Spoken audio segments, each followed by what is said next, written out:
Give us your read on the U.S. economy right now, because the economic data seem to suggest that it's holding on pretty well. It's solid, and the labor market is also not deteriorating, even as inflation seems like it's on the right path.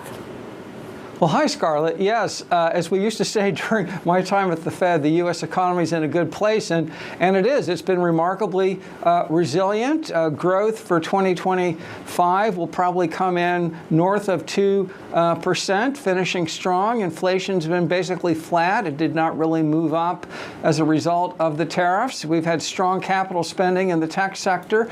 Now in 2026, you've got the big, beautiful bill, which is providing a fiscal impulse. You've got commitments from foreign countries and companies to invest in the U.S., and obviously the capital spending boom in the tech sector continues. And so, indeed, I think you summarized it well. The economy's in a pretty good place. It's in a pretty good place, certainly based on the headline economic indicators. Yet, when you look at the anecdotal, and here I'm referring to commentary from airlines to P&G to 3M, so far this earnings season, a lot of it's focused on uncertainty, on caution, on what they're calling low consumer confidence.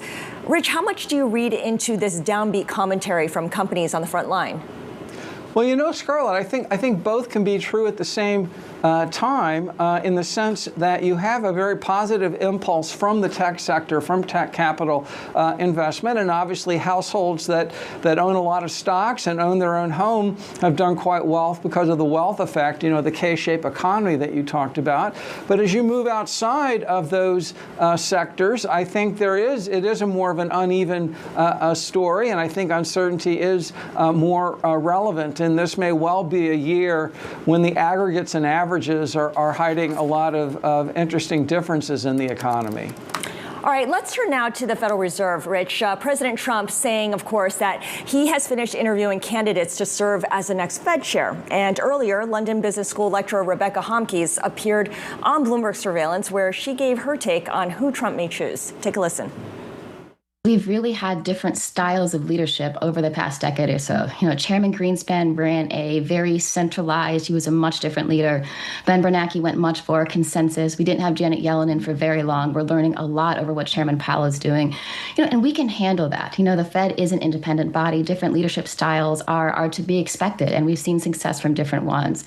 You know, I'm not quite sure what President Trump is looking for in the new one, but we do know that he very much values loyalty, and that's probably part of the decision. Rich, how do you size up the remaining front-running candidates, and how do you think President Trump is going to size them up?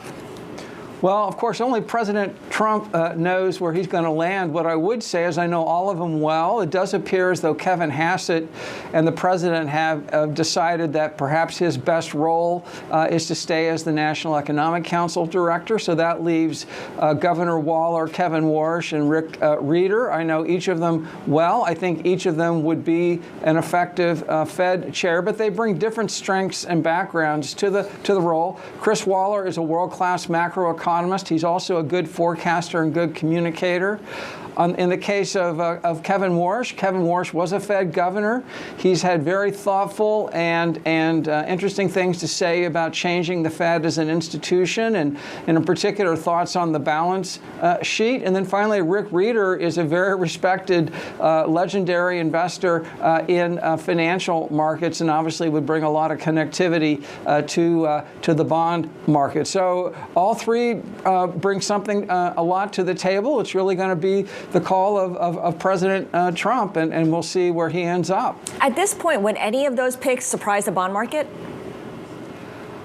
I think right now it's pretty even in the betting odds. I guess right now what would be a surprise. Well, there'd be two surprises. One would be if Kevin Hassett decides and the president decide they do want him at the Fed after a week ago saying no. And then, of course, there is some probability that Scott Bessent does it. He would obviously be an excellent and very effective choice. But again, they've indicated that the president wants Secretary Secretary Bessent to stay at the Treasury. But I think among the other three, probably right now, the odds of Waller are a bit lower simply because he doesn't seem to have that connectivity to either the president or the Treasury Secretary. And of course, personnel is policy when it comes to the Federal Reserve, which is why the president is so intent on changing the folks there. The Supreme Court this week heard arguments in the Lisa Cook case for the governor. They gave no ruling, but the justices do appear to be weary of President Trump's effort to fire her. Do you expect any kind of change in the board of the Fed based on the Lisa Cook hearing, or is it safe to say that she'll be in place through the first half of the year? Oh, again, not a legal expert. I just do economics, but I talk to them, and my sense from all the reporting, including by Bloomberg, is that the justices, both the more liberal and more conservative justices, seem skeptical of the White House argument that it had met the standard of a for-cause removal, and so I think there's a very high likelihood that Lisa Cook will continue in this role, throughout certainly much, if not all, of this year. I mean, legal scholars seem to think that one likely scenario is that the Supreme Court merely rules narrowly that she cannot be removed and bump it back down to the lower courts to finally. And indeed, many justices indicated that they thought that the process was a bit rushed, indicating they would have preferred it to work through the lower courts before reaching them for final judgment. Do you feel more or less confident in Federal Reserve independence this week? I'm confident in Federal Reserve independence. That's clearly what Congress intended in terms of the way the Fed is set up. And I've also said, including when I've done shows on Bloomberg, that I think an important factor that supports Fed independence is the financial markets and the bond market. And in particular, politicians who want low interest rates would not be getting low interest rates if the markets lost confidence in the Fed's inflation credibility. So I am confident that Fed independence will continue and be robust. And that is something that Jay Powell is extremely concerned about, clearly, given the DOJ's subpoenas and investigation into his remarks.